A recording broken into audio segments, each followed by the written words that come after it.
নবম দশম শ্রেণীর শিক্ষার্থীরা, এখন আমি স্নেলের সূত্রটি নিয়ে একটু কথা বলবো।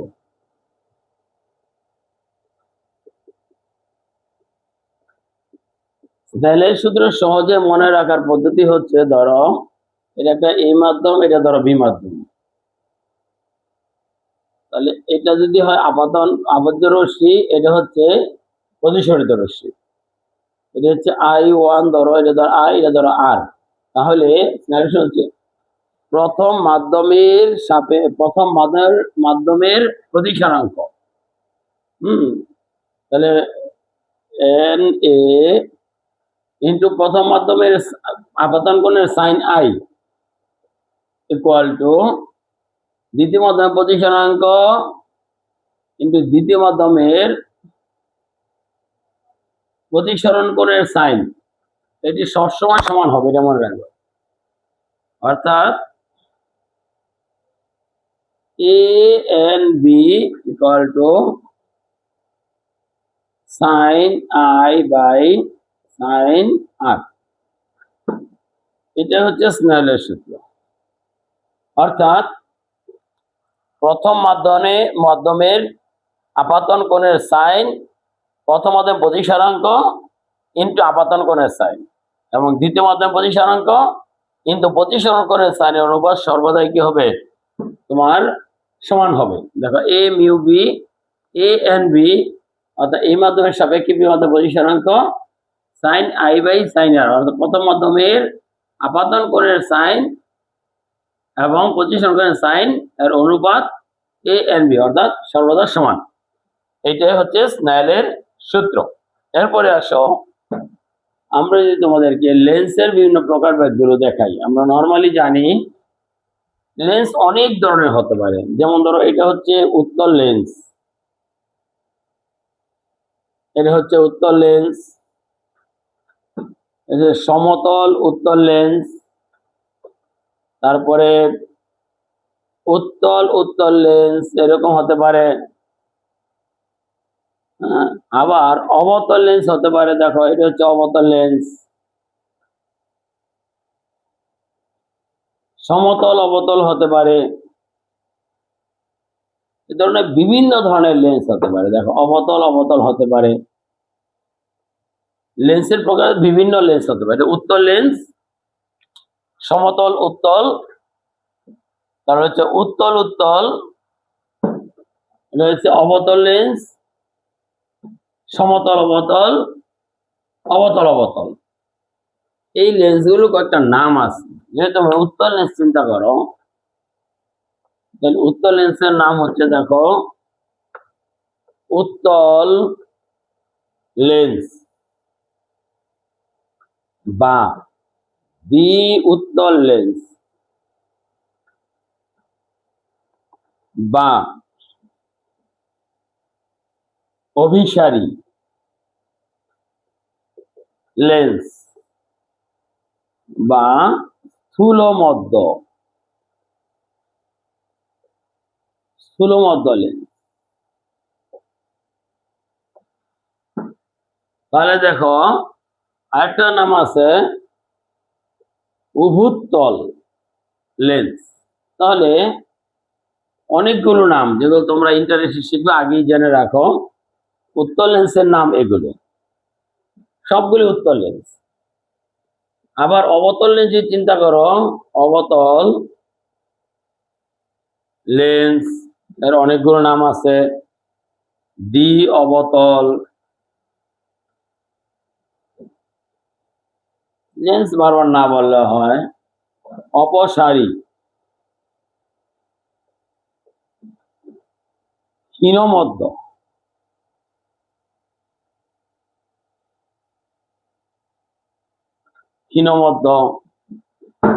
তার তুমি ইচ্ছা করে দিতে পারো উভাবতল লেন্স। তাহলে এই লেন্স গুলো তোমাকে ভালো করে মাথায় রাখতে হবে। তবে একটু কথা মনে রাখবা, উত্তল লেন্সে সর্বদা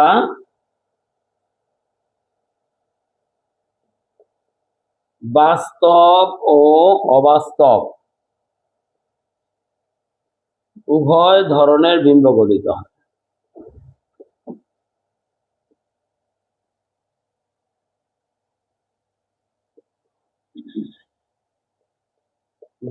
হয়। আর অবতল লেন্সের ক্ষেত্রে দেখো সর্বদা অবাস্তব, সোজা ও খর্বিত বিম্ব গঠিত হয়।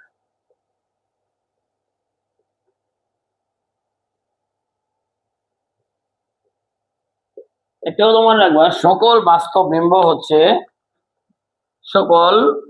বিম্ব উল্টা হয় আর সকল অবাস্তব বিম্ব সোজা হয়।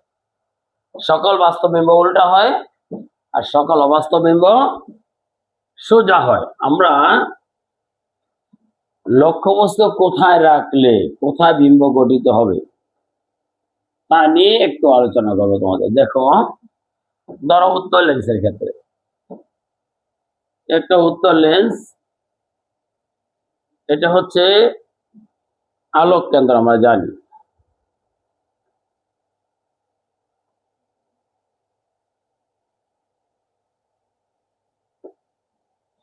হচ্ছে প্রধান ফোকাস,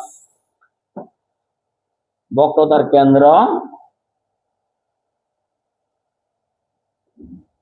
এটা হচ্ছে অসীম।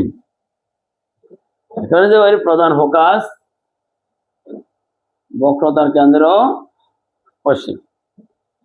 তুমি যদি একটু খেয়াল করো তাহলে দেখো, আমরা একটু নাম্বারিং করি। এটা 1 ধরো, 2, 3, 4, 5, 6। এক হচ্ছে প্রধান ফোকাস এবং আলোক কেন্দ্রের মাঝে, 2 হচ্ছে তোমার প্রধান ফোকাস, 3 হচ্ছে প্রধান ফোকাস বক্রতার কেন্দ্রের মাঝে, আর 4 হচ্ছে বক্রতার কেন্দ্র, আর 5 হচ্ছে বক্রতার কেন্দ্র অসীমের মাঝে, আর 6 হলো অসীমে। যেহেতু লেন্স, সকল লেন্সের ক্ষেত্রে মনে রাখবা বাস্তব বিম্বগুলো লেন্সের পিছনে হয়, এই পাশে সকল বাস্তব বিম্ব হয়, সকল বাস্তব বিম্ব। আর অবাস্তব বিম্ব লেন্সের সামনে হবে, অবাস্তব বিম্ব লেন্সের সামনে হবে, অবাস্তব। তাহলে আমরা যদি একটা খেয়াল রাখবা, বস্তুর অবস্থান বিম্বের অবস্থান, প্রতিবিম্ব আর কি, হ্যাঁ,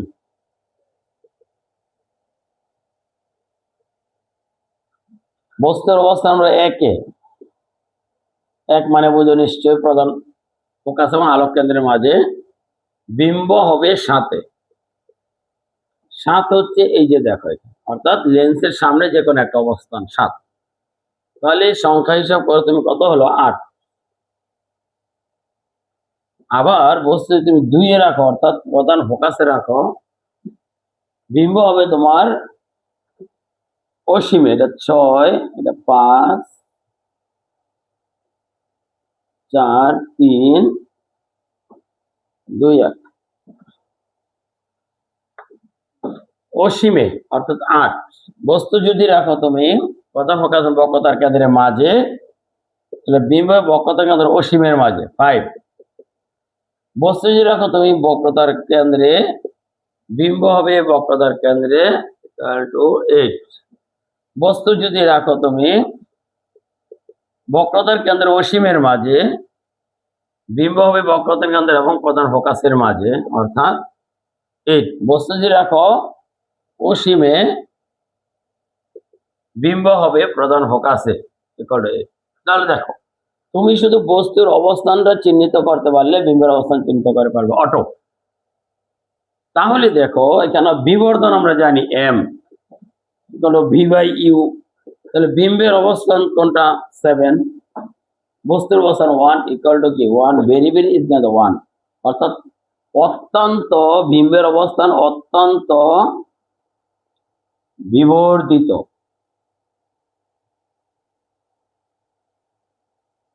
অত্যন্ত বিবর্ধিত, অর্থাৎ 7 গুণ প্রায়। এই বিম্বটা হবে কোথায়? বিম্বটা হবে এই এই অবস্থানে। যেমন তুমি যদি চিন্তা করো এখানটা বস্তু আছে, তাহলে বিম্বটা হবে এদিকে বড় আকারে। আমরা জানি বিম্ব সবসময় তোমরা যে কোনো একটা বস্তু অঙ্কন করলে দুইটা রেখা দিবা।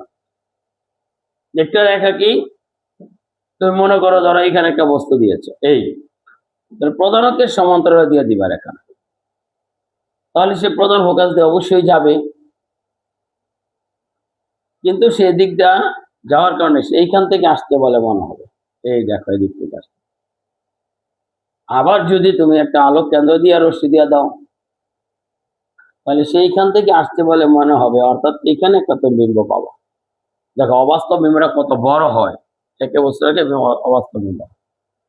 অনুরূপ ভাবে যদি আমরা লক্ষ্যবস্তু 2 স্থাপন করি, তাহলে বিম্বটা হবে তোমার অসীমে, যেটা আমরা আগেও বলেছি।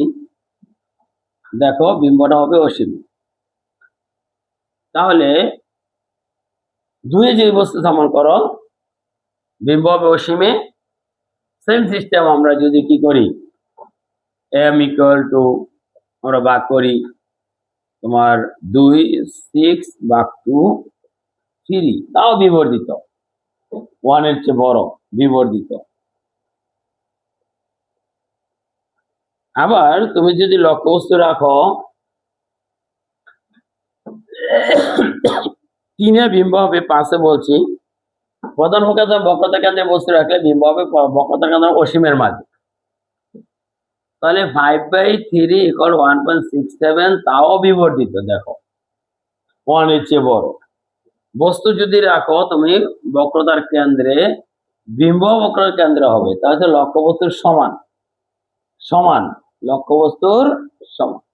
অনুরূপভাবে বস্তু যদি তুমি রাখো বক্রতার কেন্দ্র এবং অসীমের মাঝে, তাহলে বিম্ব হবে 3/5 = 0.67,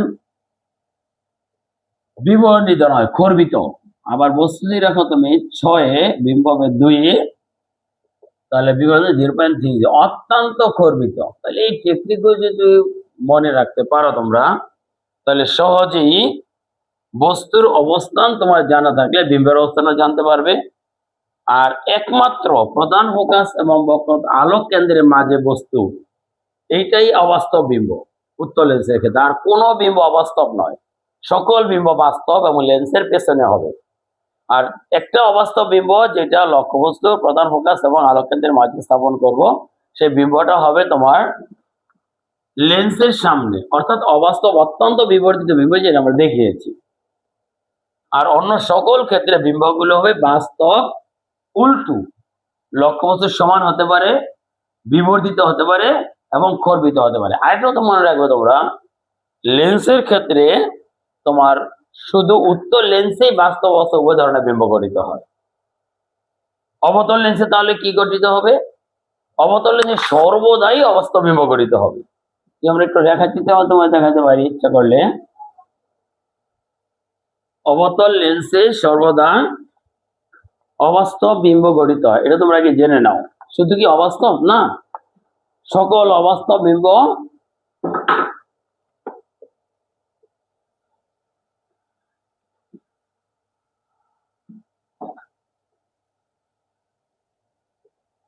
সকল অবাস্তব বিম্ব সোজা হয়, এটা মনে রাখো। ধরো একটা লেন্স,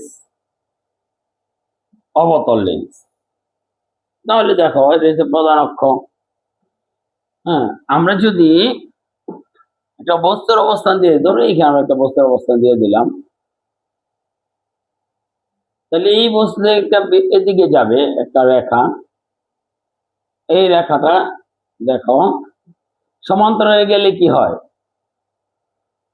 সমান্তরালে যদি রশ্মি যায় তাহলে সে তোমার প্রধান ফোকাস দিয়ে কি যাচ্ছে।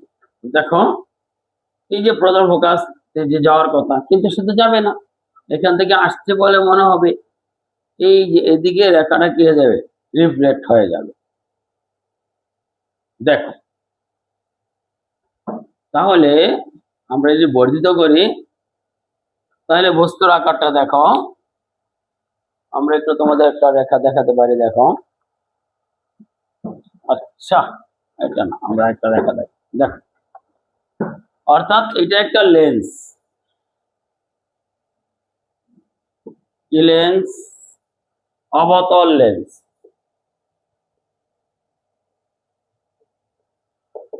অবতল লেন্স, অবতল লেন্স আমরা রেখাচিত্র দেখাতে চাচ্ছি তোমাদেরকে, দেখো। আমরা এখানে একটা বস্তু স্থাপন করব, ধরে এখানে একটা বস্তু স্থাপন করবো। এখানে বস্তু স্থাপন করলে একটা রেখা আমরা প্রধানকের সমান্তরাল দিয়ে দিব, প্রধানকের সমান্তরাল দিয়ে দিলাম রেখাটা, দেখো। তো প্রধানকের সমান্তরাল যে রশ্মিটা প্রধান ফোকাস থেকে যাচ্ছে বলে, ধর আমরা এই দিকে সে চলে যাবে, সরে যাবে, অপসারী পিছন থেকে বোঝাতে হলে মনে হয় যে প্রধান ফোকাস থেকে গেছে সে। আবার আলোক কেন্দ্র দিয়ে একটা রশ্মি দিয়ে দাও, আলোক কেন্দ্র দিয়ে, আলোক কেন্দ্র দিয়ে রশ্মি গেলে কখনো আলোক রশ্মি চেঞ্জ হয় না, মনে রাখবা। তাহলে এইটা হচ্ছে তোমার বিম্ব, দেখো। পি কিউ বস্তুটা কত বড়, আর পি প্রাইম কিউ প্রাইম বিম্বটা অনেক ছোট। এভাবে তুমি যে কোনো রেখাচিত্রকে দেখাতে পারবে যে খর্বিত হবে। কখনো অবতল লেন্সে বিম্ব কখনো তোমার লক্ষ্যবস্তু সমানও সম্ভব নয়, বিবর্তিত সম্ভব নয়, সর্বদাই খর্বিত বিম্ব সৃষ্টি হবে। শুধুমাত্র উত্তল লেন্সেই বিবর্তিত, খর্বিত, বাস্তব বিম্ব আর অবাস্তব বিম্ব, বিবর্তিত অবাস্তব বিম্ব পাওয়া যায়। এটা একটু ভালো করে মনে রাখতে হবে। এরপরে দেখো, তোমরা যদি গাণিতিক সমস্যাগুলো করতে চাও সেক্ষেত্রে আমরা সমীকরণ করবো 1/b + 1/u = 1/f। আমরা জানি f = r/2। তাহলে এখানে দেখো, এটা উত্তল লেন্সের ক্ষেত্রে, অবতলের সকল লেন্সের ক্ষেত্রে তোমাদের একটা সমীকরণ, 19 একটা সমীকরণ তোমাদের আছে। সেখানে কি বিটা হচ্ছে প্রতিবিম্বের দূরত্ব,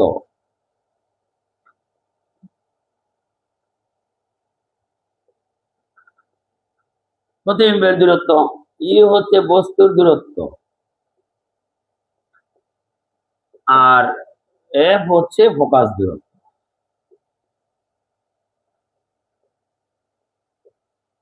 ফোকাস দূরত্ব শুধু একটু খেয়াল রাখবে তোমরা যে বিম্ব যদি বাস্তব হয়, আমি একটা কথা তোমাদের আগে বলেছি, সকল বাস্তব বিম্ব উল্টা হবে আর সকল অবাস্তব বিম্ব সোজা হবে। উল্টা বিম্বের ক্ষেত্রে বিম্বের দূরত্ব নেগেটিভ করবা, আর সোজার ক্ষেত্রে বিম্বের সকল অবাস্তব বিম্ব সোজা। তাহলে উত্তল লেন্সে আমরা বিম্বের দূরত্ব পজিটিভ ধরবো, আর অবতল লেন্সে বিম্বের দূরত্ব আমরা নেগেটিভ ধরবো, এটা মনে রাখতে হবে। তারপরে দেখো একটা জিনিস খেয়াল রাখবা, f = আমরা বলছি r/2, অর্থাৎ r = 2f, অর্থাৎ বক্রতা ব্যাসার্ধ এবং প্রধান ফোকাসের সম্পর্ক হচ্ছে প্রধান ফোকাস দূরত্ব বক্রদর্শের অর্ধেক, অথবা বক্রদর্শ ফোকাস দূরত্বের কি দ্বিগুণ। এভাবে তোমরা এই তথ্যটা একটু মাথায় রাখলে তোমরা যে কোনো অঙ্ক করতে পারো। যেমন ধরো, যদি তোমার উত্তল লেন্সে দিয়ে বলে যে বিবর্ধন দ্বিগুণ বিবর্তিত বিম্ব সৃষ্টি হচ্ছে, তোমরা কি করবা, এখানে মডুলাস দিয়ে দিবা। তাহলে b/u আমরা জানি, মাইনাস প্লাসের কোনো চিন্তাই নেই। তাহলে এখানে যে আমরা 2 দিয়ে দেই, তাহলে b/u, তাহলে b = কি দেখো 2u। এবার তুমি লক্ষ্য করো বিম্ব বাস্তব না অবাস্তব, লেন্স অনুযায়ী তুমি হিসাব করে নাও। যদি উত্তল দর্পণ হয়, যদি উত্তল লেন্স হয়, তাহলে সেটা বাস্তব হতে পারে, অবাস্তব হতে পারে। বাস্তব বিম্বের ক্ষেত্রে এটাকে পজিটিভ ধরে এই সমীকরণ মান বসাও, আর অবাস্তব বিম্বের ক্ষেত্রে এটাকে নেগেটিভ ধরে এই সমীকরণ মান বসাও, বাস তোমার অঙ্ক হয়ে যাবে। এটা একটু ভালো করে খেয়াল করলে আমরা আশা করি তোমাদের কোনো গাণিতিক সমস্যা এখানে আটকাবে না, এবং তোমরা সহজেই সকল গাণিতিক সমস্যাগুলো তোমরা আনসার করতে পারবে। এরপর আসো, সংকট কোণটা তোমাদের একটু দরকার। যদি দেখো, আলোক রশ্মি যখন এক স্বচ্ছ পথম থেকে অপস্বচ্ছ মধ্যে গমন করে, তখন আমরা যে আপতন কোণের স্থানে প্রতিসরণ কোণের স্থানের মধ্যে একটি ধ্রুব সংখ্যা, এই ধ্রুব সংখ্যা হচ্ছে প্রতিসরণাঙ্ক। আর স্নেলের সূত্র থেকে বলা হচ্ছে প্রথম মধ্যে প্রতিসরণ কিন্তু প্রথম মধ্যে আপাতন কোণ, দ্বিতীয় মধ্যে প্রতিসরণ কিন্তু দ্বিতীয় মাধ্যমে প্রতিসরণ কোণ সর্বদা সমান হবে, গুণফল সমান হবে। তাহলে সংকট কোণের শর্ত ক্রিটিক্যাল অ্যাঙ্গেল যেটা বলা হয়, সংকট কোণ। দেখো এই ক্রিটিক্যাল অ্যাঙ্গেলটা হচ্ছে সর্বদাই আলোকরশ্মি ঘন মাধ্যম থেকে হালকা মাধ্যমে যেতে হবে, এটা প্রধান শর্ত। আলোকরশ্মি ঘন মাধ্যম থেকে হালকা মাধ্যমে গমন করে তখন আপাতন কোণের যে মানের জন্য প্রতিসরণ কোণ বিভেদ তল ঘেঁষে যা প্রতিসরিত রশ্মিটা, অর্থাৎ প্রতিসরণ কোণটা কত হবে, 90 ডিগ্রি হবে। একেই তোমার ক্রিটিক্যাল অ্যাঙ্গেল বা সংকট কোণ বলে। তার সংকট কোণ sin theta C equal to 1/1 eta, মনে রাখবে তোমরা, এটা হচ্ছে প্রতিসরণাঙ্ক। তাহলে থিটা সি ইকুয়াল টু কি 1/sin ইনভার্স 1 ইটা, অর্থাৎ সংকট কোণ নির্ণয় পদ্ধতি হচ্ছে তোমার sin ইনভার্স 1 ওই মাধ্যমে প্রতিসরণাঙ্ক দিয়ে দিবা, তোমার গাণিতিক সমস্যাগুলো হয়ে যাবে।